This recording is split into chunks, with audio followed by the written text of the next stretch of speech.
సైదులు ఇప్పటికే అధికారం కోల్పోయి అలాగే గ్రేటర్ హైదరాబాద్ రోడ్డు అవిశ్వాస తీర్మానాలతో గులాబీ బాస్ ఇబ్బంది పడుతున్నారు. ఇక గ్రేటర్ పరిధిలో నిన్న జరిగిన సమీక్ష సమావేశానికి డిప్యూటీ మేయర్ డుమ్మా కొట్టారు. పార్టీ మారే ఆలోచనలో ఉన్నారా? కంప్లీట్ డీటెయిల్స్ ఏంటి?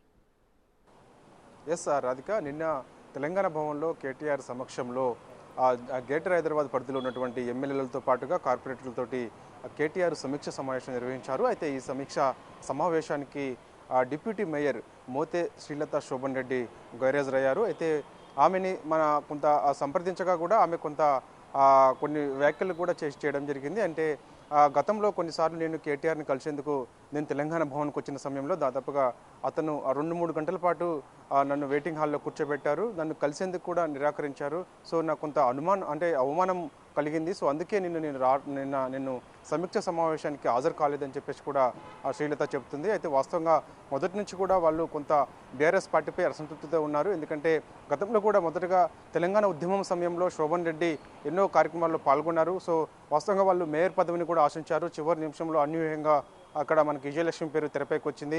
ఆమెని మేయర్గా, ఈ శ్రీలతని డిప్యూటీ మేయర్గా నియమించారు కేసీఆర్. తర్వాత అంటే అధికారంలో ఉన్నంతసేపు కూడా వాళ్ళు ఎటువంటి ఇబ్బందులు తలెత్తుకుంటూ ఆయా కార్యక్రమాల్లో పాల్గొన్నారు. ఎప్పుడైతే బీఆర్ఎస్ పార్టీ అధికారం కోల్పోయిందో ఇక అసంతృప్తులు అందరూ కూడా బయటకు వస్తున్నారు. ఇప్పుడిప్పుడే చూసాం మనం, మొదటి నుంచి కూడా ఉద్యమంలో కీలకంగా ఉన్నటువంటి వ్యక్తి, ఉస్మానియా యూనివర్సిటీ వేదికగా ఎన్నో కార్యక్రమాల్లో పాల్గొన్నటువంటి వ్యక్తి, బోర్బండ కార్పొరేటర్ బాబా ఫసీయుద్దీన్ కూడా కాంగ్రెస్ పార్టీ గుర్తుకొచ్చారు. సో ఇక ఇప్పటికే చూసాం మనము, ఇంతకుముందు మాజీ మేయర్ అయినటువంటి బొంతు రహమ్మోహన్ కూడా కొంత అసంతృప్తిగా ఉన్నారు. తను కూడా సికింద్రాబాద్ లేదా మల్కాజ్గిరి నుంచి టికెట్ ఆశిస్తున్నారు.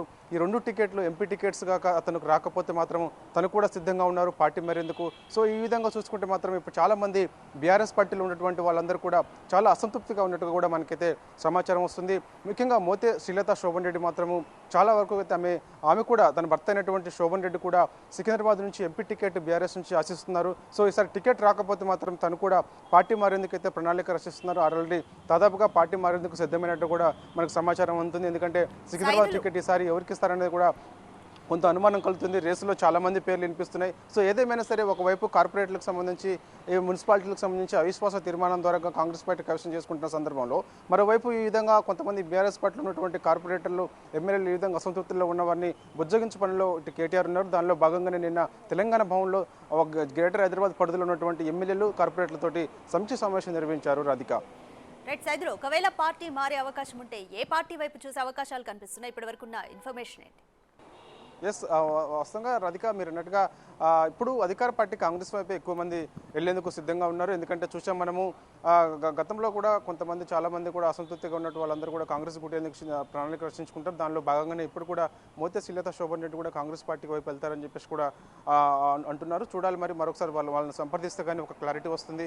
ఎందుకంటే నిన్న సంప్రదించిన సమయంలో కూడా తను మాత్రం ఒకటే చెప్తుంది, కొంత నాకు అవమానం కలిగింది. సో అందుకే నేను పార్టీ కార్యక్రమం జరిగినటువంటి సమీక్ష సమావేశానికి కొంచెం దూరంగా ఉన్నానని చెప్పేసి కూడా తను చెప్తున్న నేపథ్యంలో ఖచ్చితంగా దాంతోపాటుగా మొదటి నుంచి కూడా శోభన్ రెడ్డి ఇటు మల్కాజ్గిరి లేదా సికింద్రాబాద్ నుంచి ఎంపీ టికెట్ అయితే అతను ఆశిస్తున్నారు. సో అతను కూడా 2 సార్లు ఆశించారు, అదేవిధంగా భంగపడ్డాడు. సో ఇప్పుడు కూడా మొన్న కూడా ఖచ్చితంగా మేయర్ పదవి వస్తుందని చెప్పేసి కూడా వాళ్ళు భావించారు. కానీ అన్యూయంగా ఆ విజయలక్ష్మి పేరు తెరపైకి రావడంతో వాళ్ళు డిప్యూటీ కూడా తీసుకున్నారు. సో ఈ సమయంలో కూడా మాకు కొంత పార్టీలో ఉన్నప్పుడు కొంత అవమానం జరుగుతున్నప్పుడు ఖచ్చితంగా పార్టీని విడిచి వెళ్లేందుకు మేము కూడా ప్రణాళిక చేసుకుంటామని చెప్పేసి కూడా వాళ్ళ అనుచరులు చెప్తున్న పరిస్థితి అయితే కనిపిస్తుంది. ప్రస్తుతం అయితే వాళ్ళు కాంగ్రెస్ గుర్తుకు వెళ్తారని చెప్పేసి కూడా పెద్ద ఎత్తున అయితే వార్తలు వస్తున్నాయి. చూడాలి, మరొకసారి కూడా వాళ్ళని వస్తే కానీ ఒక క్లారిటీ వచ్చే అవకాశం కనిపిస్తుంది.